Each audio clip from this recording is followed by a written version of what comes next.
देखिए problem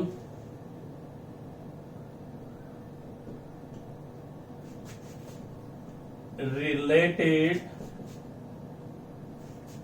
to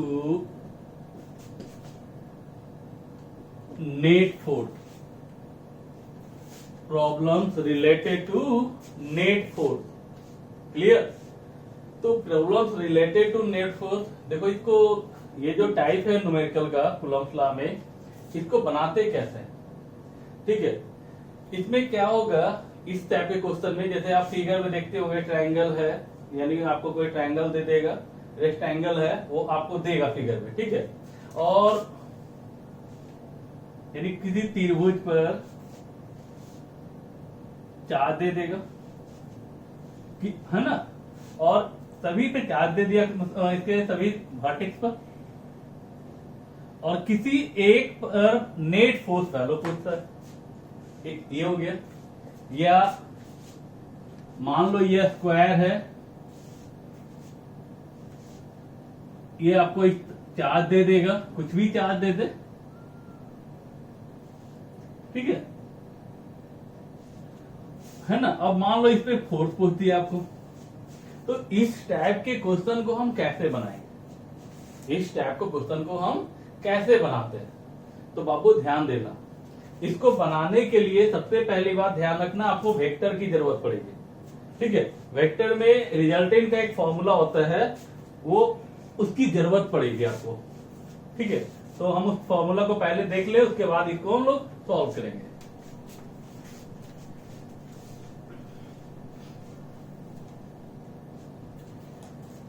देखिए जैसे हम लोग जानते हैं कि मान लीजिए दो वेक्टर है, वेक्टर ए, वेक्टर बी, और दोनों के बीच एंगल कितना है, थीटा है, दोनों के बीच का एंगल कितना है, थीटा। तो रिजल्टेंट का फॉर्मूला आप लोग पढ़े हो, हाँ, कितना, under root A square plus B square plus 2ab cos theta, yes या नो। आर इक्वल टू कितना, under root A square plus B square plus 2ab cos theta, पढ़े हो ना। वेयर थीटा क्या है, angle between vector A and vector B. यहां अगर angle निकालने की बात आ जाए, लेट हम मान लेते हैं alpha be the angle between resultant and vector A. हम मान लिए कि अल्फा जो है वो एंगल है किसके किसके बीच, आर और वेक्टर ए के बीच, आर और वेक्टर ए के बीच। तो tan अल्फा बराबर कितना, B sine theta upon A plus B cos theta. ध्यान दीजिएगा, tan अल्फा इक्वल टू कितना, B sine theta upon A plus B cos theta. Clear? तो जैसे फिगर से समझाते हैं, मान लो ये रिजल्टेंट है आर, आर और ए के बीच का एंगल कितना है, अल्फा। तो यहां पे आपका हो जाएगा B cos theta upon A plus, sorry, tan alpha equal to B sine theta upon A plus B cos theta. ठीक है, इसी ढंग से अगर आपको tan बीटा निकालना है, जहां बीटा क्या होगा, रिजल्टेंट और वेक्टर बी के बीच का कोण होगा, रिजल्टेंट और वेक्टर बी के बीच का कोण होगा। ठीक है, तो tan बीटा कैसे निकालोगे, तो भाई ध्यान रखना, सिंपल सी बात, जहां ए है ना वहां बी कर देना, और जहां बी है वहां ए कर दो। यहां कितना हो जाएगा, A sine theta upon B plus A cos theta. ये किसका फॉर्मूला हो गया, tan बीटा का, किसका, tan बीटा। तो अल्फा क्या होता है, रिजल्टेंट और वेक्टर ए के बीच, ये बीटा क्या होता है, रिजल्टेंट और वेक्टर बी।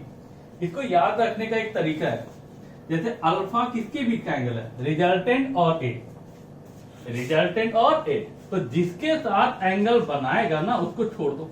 जैसे यहाँ पे आप इसको छोड़ोगे तो यहाँ पे बचा कौन, तो आपका बी। आर और ए के बीच का एंगल कितना अल्फा, तो उसको छोड़ दो तो बचा कौन बी, तो B sine theta upon A plus B cos theta. Clear. और बीटा जब निकालना है तो जहां ए था वहां बी कर देना, जहां बी था वहां ए कर देना। जैसे एग्जांपल,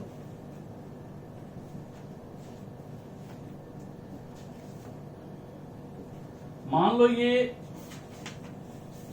6 न्यूटन का कोई फोर्स है, ये 4 न्यूटन का फोर्स है, ठीक है, और इसके बीच का जो एंगल है वो हम मान लेते हैं 60 डिग्री।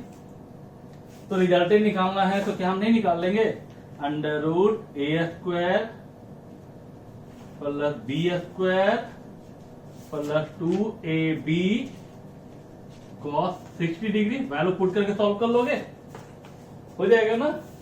ठीक है, अगर एंगल निकालना है तो मान लो आपको एंगल पूछ दिया, find the angle between resultant and 6 Newton, यानी ये एंगल आपसे पूछा।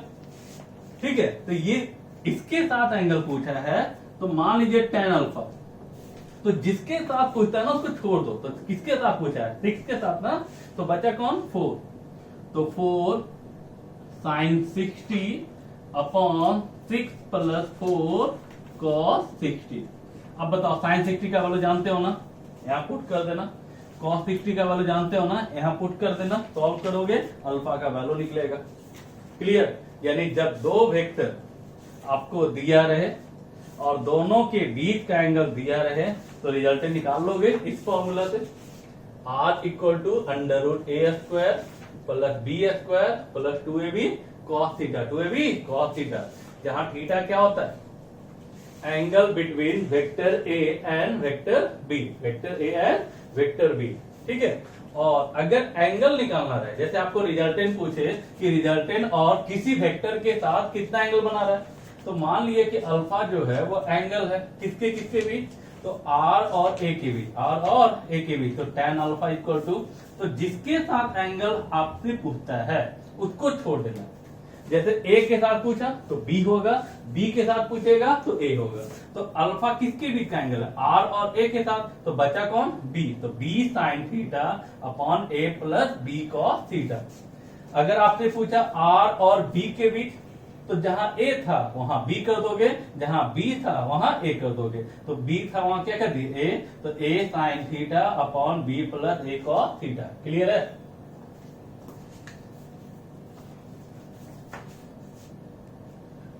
कुछ स्पेशल यहाँ पे ध्यान रखना, ये आपको ट्रिक हम आपको दे रहे हैं, इससे क्या होगा ना कि न्यूमेरिकल और आसान होगा। जैसे आप मेन फॉर्मूला से बनाओगे क्वेश्चन बनेगा नो डाउट, लेकिन लेंदी जाएगा। ठीक है, और आज के जमाने में लेंदी कौन जाना चाहता है, सब चाहता है कि भाई शॉर्टकट काम हो जाए मेरा। ठीक है, समय देना नहीं चाहते हो, और सही बात भी है। अगर आप न्यूमेरिकल में जो न्यूमेरिकल आपका बनना चाहिए विद इन सेकेंड, और आप उसमें दे रहे हो 3 मिनट 4 मिनट अगर आप समय देते हो तो ये गलत बात है। ठीक है, तो ध्यान दीजिएगा आप। जैसे यहां देखो कि मान लो दो वेक्टर है, कहता है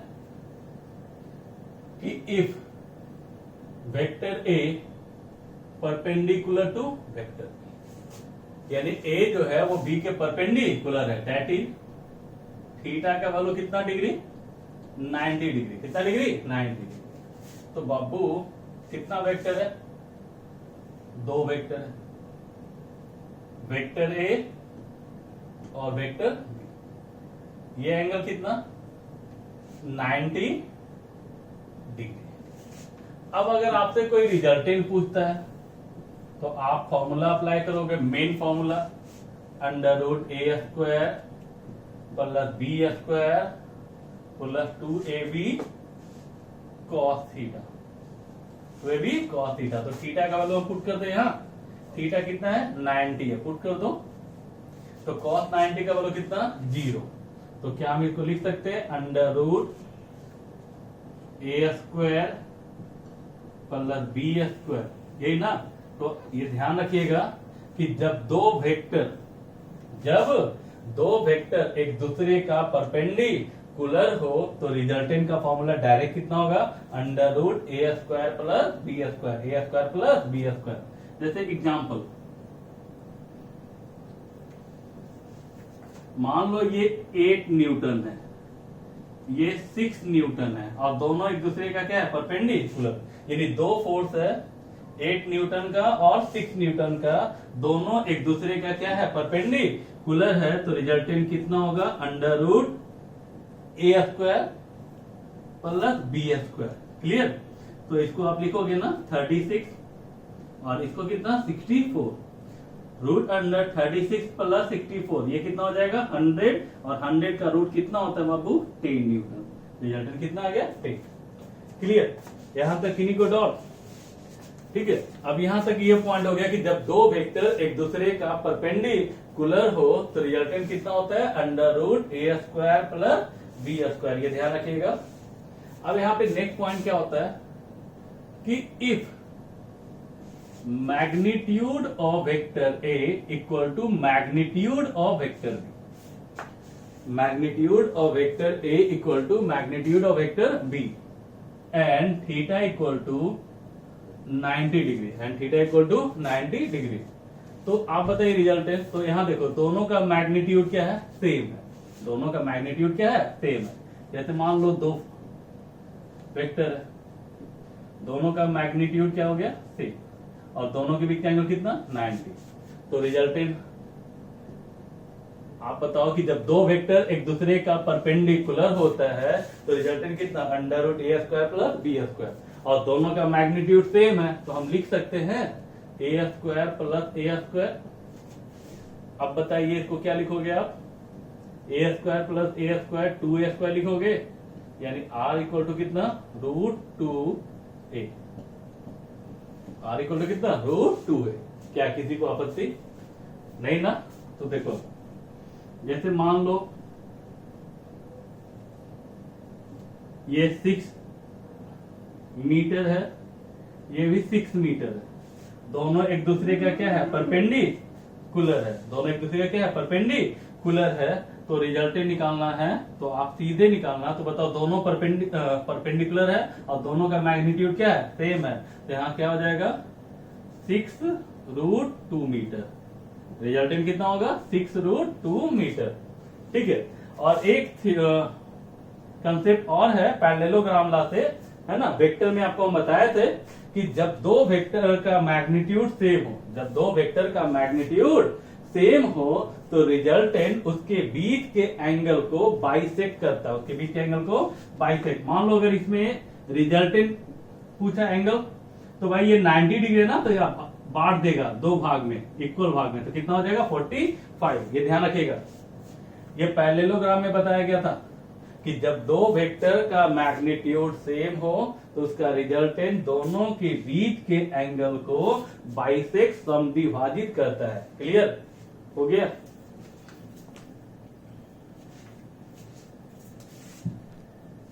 next, if mod of vector A equal to mod of vector B, यानी जब दो वेक्टर का मैग्नीट्यूड सेम हो, दो वेक्टर का मैग्नीट्यूड सेम हो और उसके बीच का एंगल 60 डिग्री हो। कितना डिग्री हो, 60 डिग्री हो। क्लियर।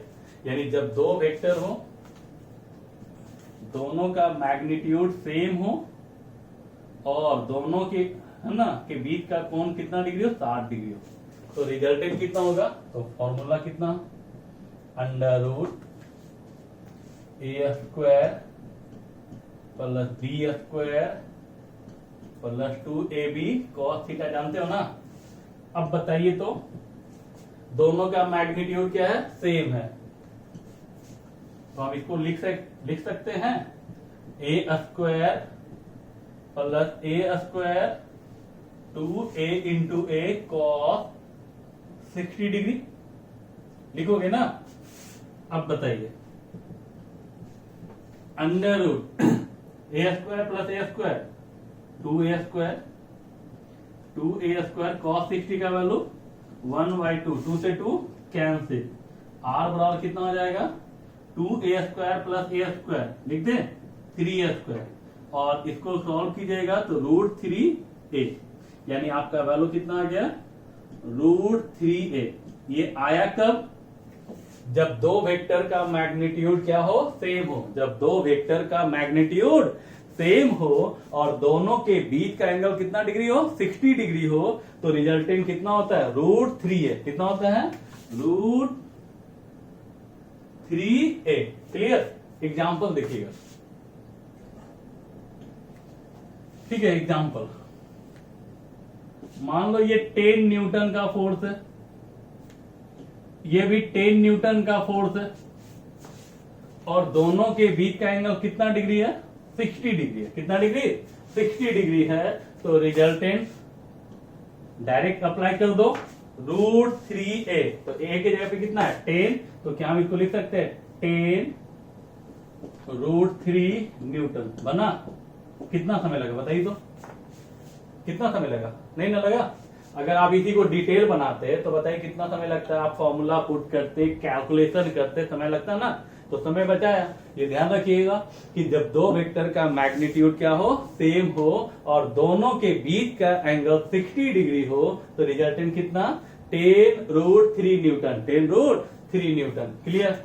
हाँ, एंगल निकालना है तो हमने बताया था कि इसके बीच के एंगल को क्या कर देगा, बाइसेक्ट, मतलब कितना डिग्री, 30 डिग्री। रिजल्टेंट है ना, ये कंसेप्ट है बाबू कि जब दो वेक्टर का मैग्नीट्यूड क्या है, सेम होता है, तो रिजल्टेंट उसके बीच के एंगल को समद्विभाजित करता है। उसके बीच के एंगल को क्या करता है, समद्विभाजित करता है। क्लियर। अब देखो, अगर विश्वास नहीं हो रहा है तो हम चेक करके दिखाते हैं। देखिए, तो हम फॉर्मूला बताए थे, tan alpha equal to b sin theta upon a plus b cos theta. चलो एक को चेक कर देते हैं, b sin थीटा। तो b यहां पे कितना है, 10 है, क्योंकि a और b दोनों तो सेम ही है। 10 sin 60 upon 10 plus 10 cos 60। Clear. अब ये आ गया, तो अब इसको बताइए, तो 10 sin 60 का वैल्यू कितना, √3/2। ये कितना हो जाएगा, 1/2। अब इसको सॉल्व कीजिए तो कितना हो जाएगा आपका, देखिए जरा स्पेस है, इसमें कर ले। देखिए इसमें करते हैं, तो ये हो गया आप लोग का कितना, 5। तो 5 √3। नीचे बताइए, तो ये हो जाएगा कितना, 5, 10 प्लस 5 15, है ना। अब बताइए, ये आपका 3 होगा, यानी कितना हो गया, √3/3। क्या हम इसको लिख सकते हैं, √3 इंटू √3, यस या नो। √3 से √3 क्या हो गया, कैंसिल, 1 कितना आ गया, √3। ये किसका वैल्यू है, tan का ना, और tan अल्फा इक्वल टू 1/√3 आया, तो हम इसको लिख सकते हैं अल्फा इक्वल टू कितना, 30 डिग्री। अब आप बताओ, क्या न्यूमेरिकल में इतना लंबा करोगे, नहीं ना। तो फिर याद रखना कंसेप्ट, क्या याद रखोगे, कि जब दो वेक्टर का मैग्नीट्यूड सेम हो, जब दो वेक्टर का मैग्नीट्यूड सेम हो, तो रिजल्टेंट उसके बीच के एंगल को क्या करता है, बाइसेक्ट करता है, समद्विभाजित करता है। क्लियर, याद रहेगा। चलिए नेक्स्ट हम लोग देखते हैं कि if magnitude of vector A equal to magnitude of vector B and theta equal to 120 degree, theta equal to कितना, 120 डिग्री। तो यहां ध्यान दीजिएगा, यानी जब दो वेक्टर का मैग्नीट्यूड क्या हो, सेम, और दोनों के बीच का एंगल कितना हो, 120, तो रिजल्टेंट कितना होगा, तो ध्यान दीजिएगा, √a² प्लस b²। तो b और a तो दोनों सेम है ना, 2a इंटू a cos 120। क्या हम इसको लिख सकते हैं, 2a² cos 120 का वैल्यू कितना होता है, -1/2, 2 से 2 कैंसिल, 2a² माइनस a², ठीक है, a² और a² का रूट कितना, तो a। ध्यान दीजिएगा, यानी जब दो वेक्टर का मैग्नीट्यूड सेम हो और दोनों के बीच का एंगल 120 डिग्री हो, दोनों के बीच का एंगल कितना हो 120 हो, तो रिजल्टेंट जो होगा वो किसी भी एक के मैग्नीट्यूड के बराबर होगा। ठीक है, जैसे एग्जांपल मान लो ये 20 न्यूटन का फोर्स है, ये भी 20 न्यूटन का फोर्स है और दोनों के बीच का एंगल 120 डिग्री है। कितना है 120 डिग्री है, तो रिजल्टेंट आपका कितना होगा बाबू 20 न्यूटन होगा। क्या समय लगा नहीं ना? तो यहां ध्यान दीजिएगा कितना न्यूटन 20, ये कितना 20, दोनों के बीच का एंगल कितना है 120 है, तो रिजल्टेंट कितना है 20 न्यूटन। और अगर एंगल निकालना है तो डायरेक्ट कर दो, बाइसेक्ट करेगा 60 डिग्री। क्लियर, ये हो गया आप लोग का एक लास्ट पॉइंट हमारा।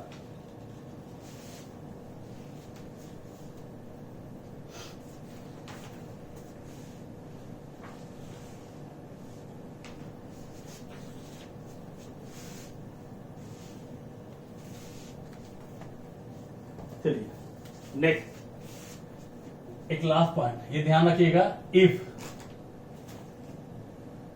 Magnitude of A is equal to magnitude of B, जब दोनों का मैग्नीट्यूड क्या हो, दो है ना समान हो, और इसके बीच का एंगल थीटा हो, कितना हो थीटा हो। ठीक है, दोनों का मैग्नीट्यूड सेम हो और एंगल कितना हो थीटा हो, तो बाबू इसका जो वैल्यू आएगा ये ध्यान रखिएगा 2a cos थीटा बाई 2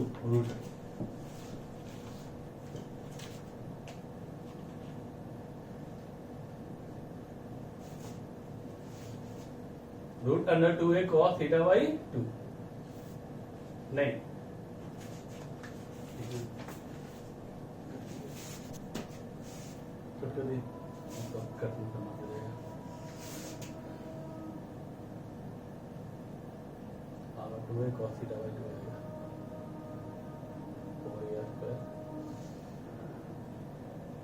देखिए इफ वेक्टर ए का मैग्नीट्यूड और वेक्टर बी का मैग्नीट्यूड क्या हो सेम हो और दोनों के बीच का एंगल क्या हो थीटा, तो रिजल्टेंट देखिए कितना होगा, तो निकाल ही लेते हैं थोड़ा सा। यहाँ क्या होगा under root A square plus B square plus 2ab cos theta,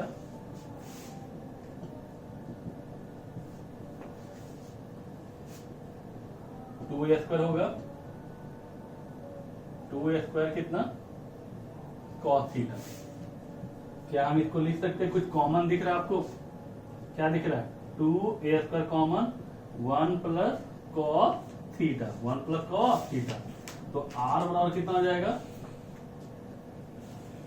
r बराबर हो जाएगा 2a स्क्वायर और 1 प्लस cos थीटा का कितना होता है 2 cos square theta by 2, 2 into 2 कितना 4, 4 का रूट क्या पहले देख लो 2 into 2 4 a square cos square theta by 2, तो यहाँ पे बताइए तो 4 का कितना होगा 2, a स्क्वायर का कितना a और cos स्क्वायर का कितना cos theta by 2। Clear, 2a cos theta by 2 clear है। अब देखो यहां तक आ गया, अब ये चेक कर लो कि सही है या गलत है, तो चेक कर लेते हैं। ठीक है, चलो जैसे मान लो ये 8 न्यूटन है, ये भी 8 न्यूटन है और दोनों के बीच का एंगल कितना 60। आप जान रहे हो ना इसका वैल्यू कितना आएगा, है ना 8 रूट 3। चेक करके देखते हैं इसे, अगर आ गया तो सही है, नहीं आया तो गलत है। 2a के जगह पे कितना बाबू 8 cos 60 बाई 2, cos 60 बाई 2 को हम लिख सकते हैं cos 30, और cos 30 का वैल्यू बता सकते हो आप रूट 3 बाई 2, 2 से 2 कैंसिल, r बराबर कितना 8 रूट 3 न्यूटन, 8 रूट 3 न्यूटन आ गया ना, तो सही है ये कंसेप्ट। ठीक है, देखिए अब हम आपको न्यूमेरिकल पे आते हैं। न्यूमेरिकल पे हम क्या बताए थे कि मान लो कोई ट्रायंगल है, मान लो कोई ट्रायंगल है,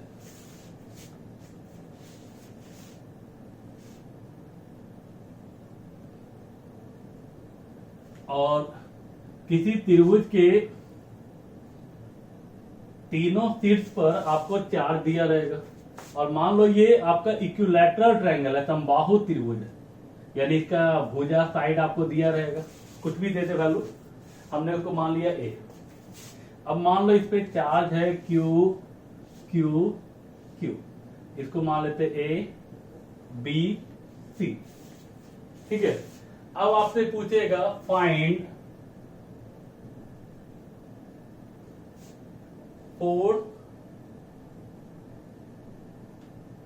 force on the charge Q placed at vertices C, कहां पर C, यानी C पर जो चार्ज रखा हुआ है उस पर आपको क्या निकालना है, फोर्स निकालना है। क्या निकालना है, फोर्स निकालना है। तो कैसे निकालोगे, कैसे निकालोगे इसको, तो बाबू ध्यान रखना कि जब किसी भी सिस्टम में बहुत सारा चार्ज हो, जब किसी भी सिस्टम में बहुत सारा चार्ज हो, तो आप क्या कीजिएगा, जिस पे निकालना है, और आपको पता होना चाहिए कि कोई भी बॉडी स्वयं अपने पर फोर्स नहीं लगाता है, जब भी उस पर फोर्स है ना लगता है तो दूसरे बॉडी के कारण। तो बताइए सी पे जो फोर्स लगेगा वो किसके कारण, ए के कारण और बी के कारण, सी तो खुद लगाएगा नहीं, तो इस पे जो फोर्स लगाएगा कौन लगाएगा, ए और बी, और कोई लगाएगा नहीं लगाएगा। तो हम इसको निकालेंगे क्या, देखो यहां पर, चलो एक चीज बताइए यहाँ पे, इसका वैल्यू कितना है क्यू, इसका वैल्यू कितना है Q, force on C due to A, इसको लिख दे force on C due to A, F C A. तो इसका वैल्यू कितना हो जाएगा, के Q1, Q1 कितना है Q Q2 by R square, तो आर ए स्क्वायर। तो इसको हम लिख सकते हैं के Q square by A square, yes या no. Force on C due to A, यानी सी पर फोर्स किसके कारण, ए के कारण, तो ये कितना आया, के Q square by A square, ठीक है। और ये क्या करेगा, इसको रिपेल करेगा, क्यों, क्योंकि ये पॉजिटिव है और ये पॉजिटिव है, तो इसको रिपेल करेगा, इसको मान लो एफ सी है, ठीक है। अब इसी ढंग से आप निकालो सिमिलरली एफ सी बी, इसको क्या पढ़ोगे आप, force on C due to B, force on C due to B, C पर फोर्स किसके कारण, बी के कारण। तो एक चीज बताइए, दोनों का चार्ज सेम है, दोनों के बीच का डिस्टेंस सेम है, जब चार्ज सेम है, डिस्टेंस सेम है, तो फोर्स भी सेम होगा, ठीक है। निकाल के देख लो, के Q Q by A square, यानी कितना आ गया, के Q square by A square आया। और यहां देखो ये पॉजिटिव क्या करेगा, एक दूसरे को रिपेल करेगा, एफ सी बी, क्लियर, यहां तक किन्हीं को डॉट। और देखो ये दोनों का वैल्यू क्या है, सेम है, तो यहाँ पे देखा जाए सिंस जो वैल्यू है F C A equal to F C B, दोनों का मैग्नीट्यूड क्या आ रहा है, सेम आ रहा है, ठीक है। और बताइए इक्विलैटरल ट्रायंगल है ना, समबाहु त्रिभुज है ना, और आप जानते हो ना किसी भी इक्विलैटरल ट्रायंगल का प्रत्येक एंगल कितने का होता है, 60 डिग्री। तो ये 60 है, तो ये भी कितना होगा, 60 यही ना होगा, फेसिंग एंगल, सम्मुख कोण से ये 60 है, तो ये भी कितना होगा, 60। और बताइए दोनों का मैग्नीट्यूड भी क्या है, सेम है। अभी हमने पढ़ा था कि जब दो वेक्टर का मैग्नीट्यूड सेम हो और दोनों के बीच का एंगल 60 डिग्री हो, तो रिजल्टेंट कितना होता है, तो resultant net force equal to कितना, √3a, तो √3a, ए की जगह कितना है, तो एफ सी बी लिखिए या एफ सी ए लिखिए, √3a, ए कितना है बाबू, एफ सी ए के Q square by A square, यानी आपका फाइनल आंसर कितना हो गया, √3 के क्यू स्क्वायर वाई ए स्क्वायर, ये आपका फाइनल आंसर। कितना आसान है। ठीक है, फिर से एक बार बनाने का क्वेश्चन कैसे बनाते हैं। तो जैसे मान लो कोई फिगर दे सकता है, जरूरी नहीं कि ये इक्विलैटरल एंगल ही दे। ठीक है, बस इसमें ध्यान क्या रखना है कि जब किसी पे फोर्स पूछे तो उसके उस पर, तो आप जानते हो कोई भी बॉडी है ना खुद पर फोर्स नहीं लगाता है। जब भी उस पर फोर्स लगता है तो दूसरे बॉडी के कारण, जैसे इसमें क्या हुआ, सी पर फोर्स निकालना था तो लगाएगा कौन फोर्स, ए और बी। हमने वैल्यू निकाल दिया, सारा वैल्यू निकाला। जब वैल्यू निकाला तो ये दोनों वैल्यू सेम है, हालांकि ये निकालने की जरूरत नहीं है, आप फिगर में ही देख रहे हो कि यहाँ चार्ज सेम है, डिस्टेंस सेम है, तो आपका फोर्स तो सेम आना ही था। ठीक है, तो ये टाइम पास है, आप ध्यान दीजिएगा कि दोनों का चार्ज सेम है, दोनों के बीच का डिस्टेंस सेम है, तो वैल्यू सेम आएगा। तो जो एक निकाल दिए दूसरे का भी वही आएगा। और यहाँ पे देखो ये एंगल कितना डिग्री है, 60 डिग्री। तो हम लोग अभी पढ़े थे ना कि जब दो वेक्टर का मैग्नीट्यूड सेम हो और दोनों के बीच का एंगल 60 डिग्री हो तो रिजल्टेंट कितना होता है, √3a। तो a कितना, तो a का मतलब हो गया किसी भी एक फोर्स के बराबर है। एक फोर्स का वैल्यू कितना, KQ² by A²। Final answer. ठीक है, मान लो वही क्वेश्चन में मान लो ये -q कर देता, ये +q और ये प्लस। ठीक है, A B। अब मान लीजिए आपको -q पे फोर्स पूछेगा, नेट फोर्स बताइए -q पे कितना फोर्स लग रहा है। इक्विलैटरल ट्रायंगल है, देखो इक्विलैटरल हो या कुछ और ट्रायंगल हो, हमें वैल्यू ये दिया रहेगा। ठीक है, तो हम कैलकुलेशन करना है। ठीक है, तो यहाँ पे इक्विलैटरल ट्रायंगल मान लिया, तो इस पर फोर्स निकालना है। तो आप बताओ इस पे फोर्स कौन लगाएगा, बी खुद लगाएगा या ए और सी लगाएगा, तो ए और सी लगाएगा। ठीक है, किस कंसेप्ट से, तो हमने बताया था कि कोई भी बॉडी स्वयं अपने पर फोर्स नहीं लगाता है, जब भी उस पर फोर्स लगता है तो दूसरे बॉडी के कारण। ठीक है, अब बताइए इस पर फोर्स कौन लगा रहा है, ए और सी। यहाँ देखो ये पॉजिटिव है और ये निगेटिव, तो ये क्या करेगा, अपनी ओर खींचना चाहेगा, अट्रैक्ट करेगा। क्यों अट्रैक्ट करेगा, ये निगेटिव है और ये पॉजिटिव है ना। जैसे हम जानते हैं कि like charge repel to each other but unlike charge attract to each other. तो यहाँ एक माइनस है और ये प्लस है, तो ये क्या करेगा, अट्रैक्ट करेगा। ठीक है, और ये भी क्या करेगा, अट्रैक्ट करेगा। क्लियर, ये क्या करेगा, अट्रैक्ट करेगा। अब क्या करना है हमें, अब क्या करेंगे यहाँ पर, तो देखो यहाँ पर दोनों एक दूसरे को अट्रैक्ट कर रहा है। जितना वैल्यू ये आएगा उतना वैल्यू ये आएगा। क्यों, क्योंकि चार्ज का वैल्यू तो सेम है, डिस्टेंस सेम है। तो इसको मान लो चलो ये f है, तो ये भी कितना हो, f। ठीक है, और इक्विलैटरल एंगल के कारण ये वैल्यू 60। आपका आंसर कितना हो गया, नेट फोर्स √3f। और f कितना, तो निकाल लो कितना हो जाएगा, KQ1 Q2 अपॉन R²। तो KQ² बाई A²। नहीं समझ में आया, फोर्स कितना होता है, KQ1 Q2 बाई R²। तो K है ही, Q1 Q2, तो चार्ज का मैग्नीट्यूड कितना, Q, Q2 कितना, Q बाई A²। तो KQ² बाई A² बन गया। कितना शॉर्ट बना इसका,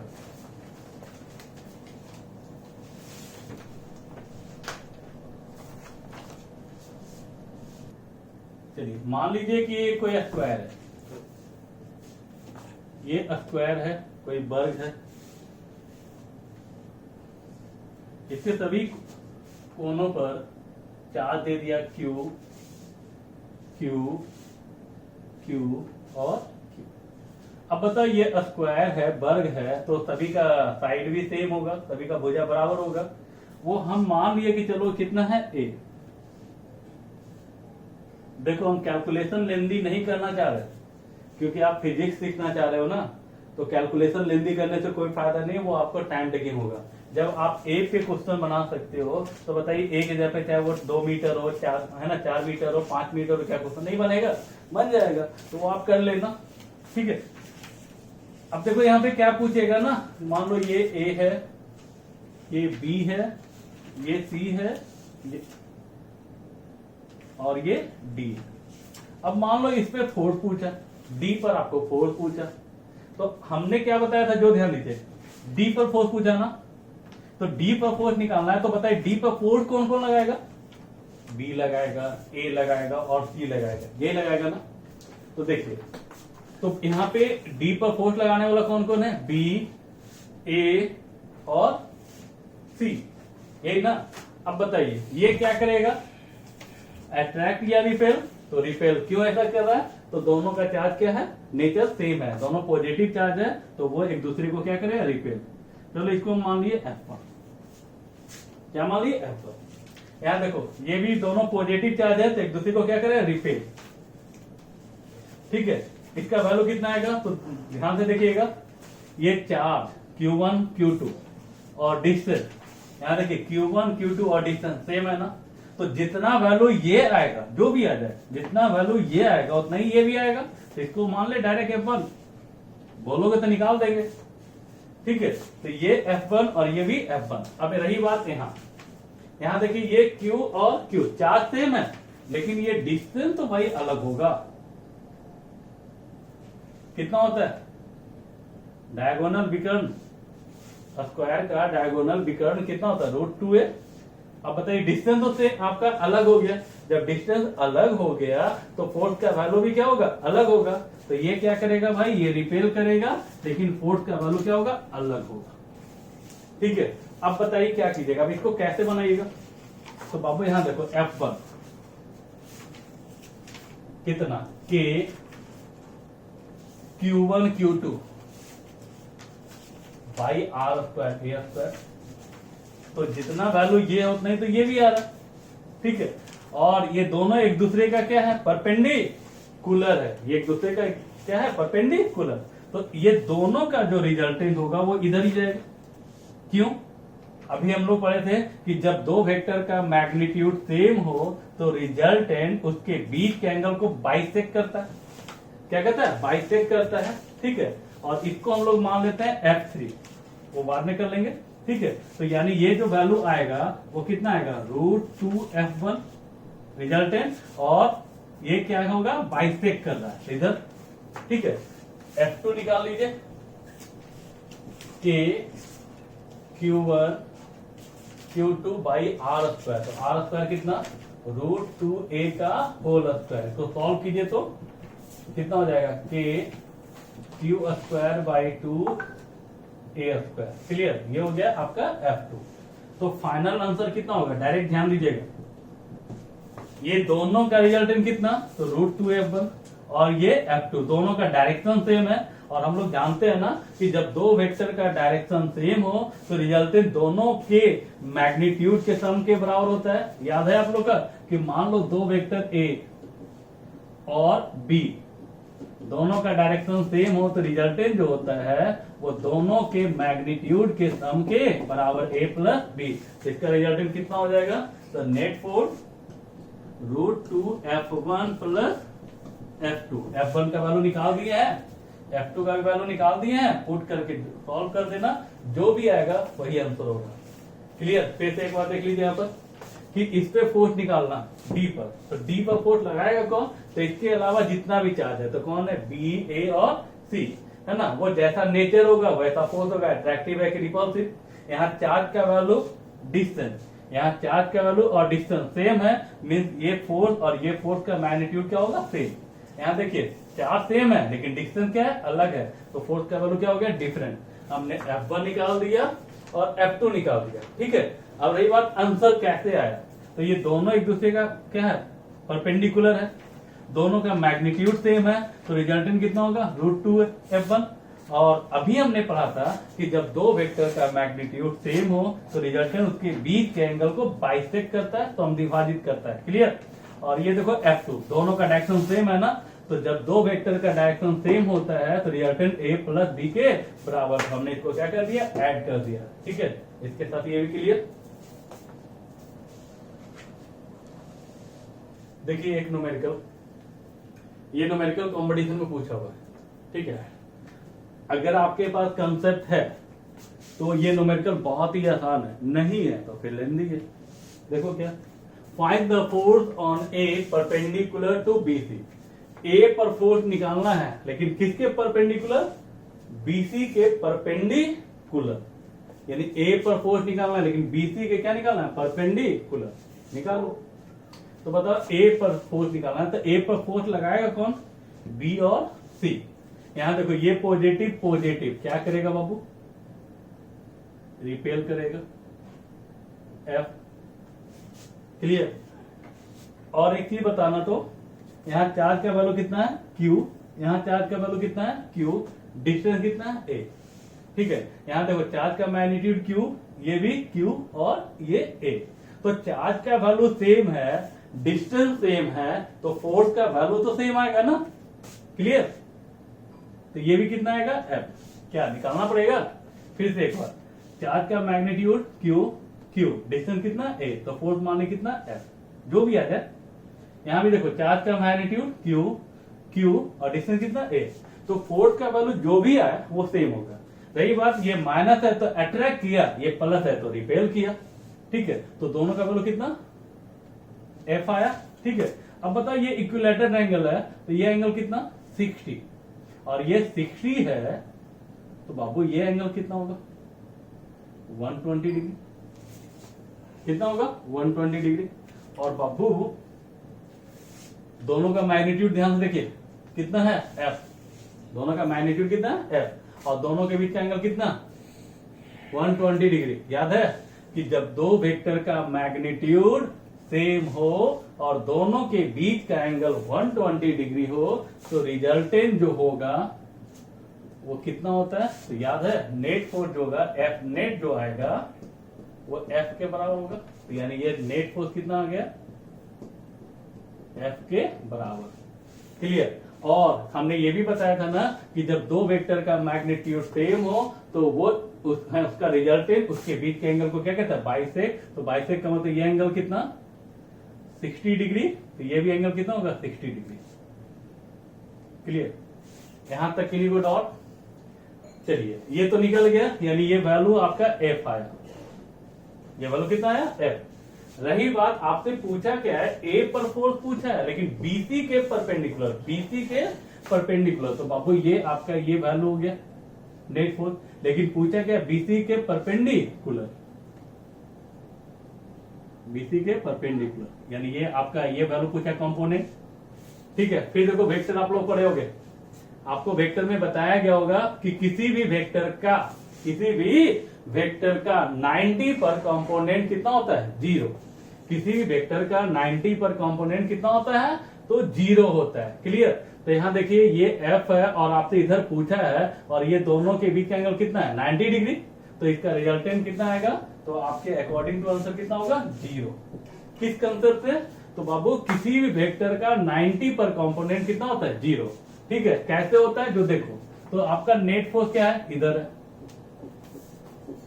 और आपसे पूछा परपेंडिकुलर है, तो ये एंगल कितना, 90। क्लियर। और आप जानते हो ना कंपोनेंट तोड़ने के लिए जिसका कंपोनेंट तोड़ना है तो क्या बताया गया था, तो जिसके साथ एंगल बनाता है उधर cos थीटा, तो इधर कितना हो जाएगा, F cos 90, F cos 90, cos 90 का वैल्यू कितना, 0। तो बाबू आपको पता होना चाहिए कि किसी भी वेक्टर का 90 पर कंपोनेंट क्या होता है, 0 होता है। तो आपका आंसर कितना, 0। अब बताइए कंपटीशन का मेथड, क्या टाइम लगा, नहीं ना। ठीक,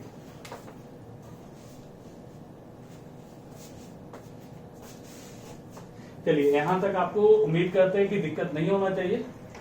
ठीक है, और आपको ये कंसेप्ट क्लियर हो रहा है, तो आप इस चैनल को सब्सक्राइब कीजिए। ठीक है, और बेल आइकन बटन को दबाइएगा कि जो भी हम आपको नया नया कंसेप्ट डालेंगे तो आपको अपडेट मिलता रहे। अभी आपका रेगुलर क्लास चलते रहेगा इस पर। ठीक है, आपको किसी भी तरह का डाउट नहीं होगा, नो डाउट आपका फिजिक्स स्ट्रांग होगा, और वो भी क्लियरिटी के साथ। ठीक है, ओके।